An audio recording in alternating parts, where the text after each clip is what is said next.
We interviewed the Director of Business Operations and the Internal Recruiting Manager at Tech Systems. Tech Systems is a leading provider of IT staffing. Based on our interview, we have derived the following key points in recruiting the best salesperson.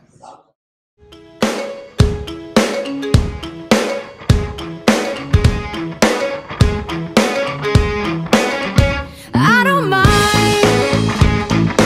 letting you down easy, but just give it time. If it don't hurt now, but just wait a while. You're not the big fish in the pond no more. You were what they're feeding on. So what are you gonna do when the world don't orbit around you? So what are you gonna do when the world don't orbit around you? Ain't it fun living in the real world? Recruiting salespeople is an important task that's really crucial to the success of a company. There's 4 stages of recruiting salespeople: establishing policy, analyzing the job, attracting applicants, and evaluating the applicants. When it comes down to establishing policy for sales recruitment and selection, it's important to ask 2 questions. Who will be a part of the hiring process, and who has the authority to make decisions? Before attracting your applicants, you must analyze the job.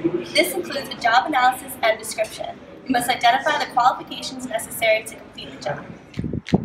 The next step in the recruitment process is attracting applicants. You can do this internally or externally.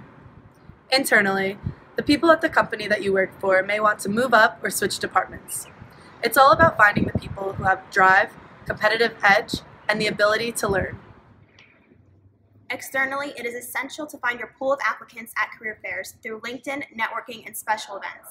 The last step in this process is to evaluate the applicants. So absolutely, it's going out and recruiting the people, which we're going to do right after you guys are done videotaping, and then we'll take you through the process. Then typically there's a phone interview with one of the recruiters, which would be on my team, one of the talent acquisition specialists on my team. If that goes well, then they actually ask you to fill out what we call a career history form, and it goes a little bit beyond an application. It's basically everything, kind of snapshot of you from high school to present, and it asks a little more detail than you would see on a normal application. And then once that is completed, if that's done well and the director is like, oh yeah, this is somebody I want to meet with, you would meet and do an interview with the director of the local office, as well as one of their senior partners. It could be a senior, a lead recruiter, or AM, depending on who their partner is.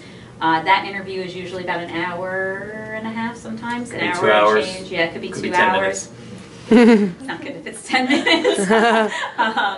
And then typically from there, the director and their partner have kind of made a decision. If they are interested in moving forward with the person, that individual would come in for a half-day shadow. And the half-day is really for the candidate. It's for them to see what is this job all about. And they sit with recruiters and account managers. They get to ask as many questions as they want. The recruiters and account managers will kind of walk them through what a typical day is, the technology and everything. And then When evaluating the applicants, there's 8 attributes you should look for. The 8 attributes are acumen, teamwork, competitiveness, work ethic, persistence, the ability to build strong relationships, persuasiveness, and leadership. If a candidate represents all 8 attributes, they may be very memorable to you. Michael specifically remembered a great experience with one candidate. Dave. I really like this kid, Dave, that I'm recruiting right now. He's from another college in the state of New Jersey. What I like about him is, well, he did an internship with Fastenal, which is a sales job, but he didn't really, it's not why I liked him. I liked him because he was a very competitive cross-country runner. And when I was interviewing, I asked him, like, hey, what was something that, what is a big accomplishment that you're really proud of? And he was quick. He's like, I was the 40th fastest high school cross-country runner in the country. Wow. And I was like, okay. It's like, hey, he clearly knows that he was the fastest. And then, of course, my first question was, well, who was 39?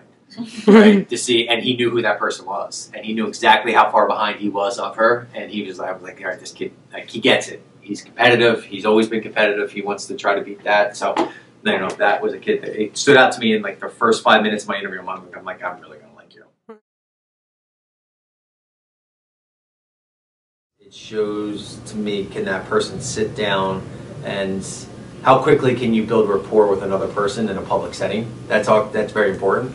And I also try to have that be also for a time for the candidate to ask questions about the job and like get them loosened up to say, all right, like really what's on your mind?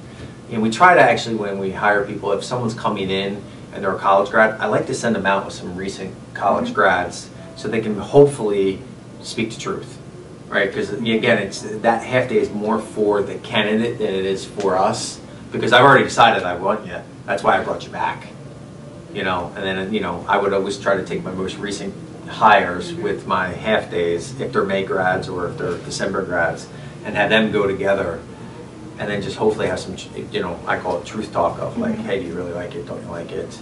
You know, if they're maybe from the same school, just get those defense barriers lowered for the candidate so that they can ask you really what's on their mind.